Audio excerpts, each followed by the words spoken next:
Parliament వేదికగా రాహుల్ గాంధీ అమిత్ షాల మధ్యన మాటల యుద్ధమే నడిచింది. ఓట్ చోరీ మీద దమ్ముంటే చర్చకి రండి అంటూ రాహుల్ గాంధీ పిలుపునిచ్చారు. పాపం ఆయన కోర్టు దగ్గరికి సమాచారం ఇవ్వరు, కోర్టు ద్వారాను తేల్చుకోరు, ఎన్నికల సంఘం అడిగితేను ఇవ్వరు, కేవలం ఉపన్యాసాలు ఇస్తారు, లేకపోతే పార్లమెంట్లో మాట్లాడతారు. ఆయన్ని ఈ మధ్యన గుడ్డిగా నమ్మే వాళ్ళు తయారయ్యారు. వీళ్ళు స్వతంత్రం వచ్చిన తర్వాత గుడ్డిగా నమ్మినటువంటి వాళ్ళు అనమాట. గుడ్డిగా ఈ దేశాన్ని మోసం చేసినటువంటి వాళ్ళు అనమాట. ఆ వర్గం అనమాట, మోసపోయిన వర్గం లేదా మోసం చేసే వర్గం. వాళ్ళందరూ అంటే వీళ్ళు బుర్రున్న వెధవలు.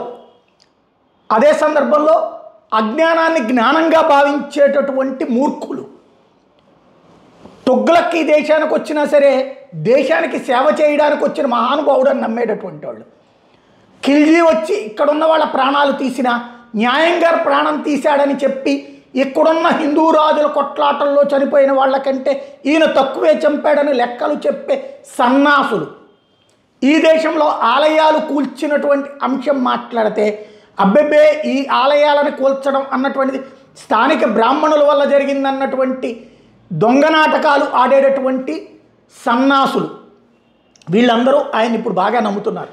వాళ్ళ కోసం కేవలం నటిస్తాడు, కేవలం అబద్ధాలని ప్రచారం చేస్తాడు, కేవలం దొంగ మాటలు మాట్లాడతాడు.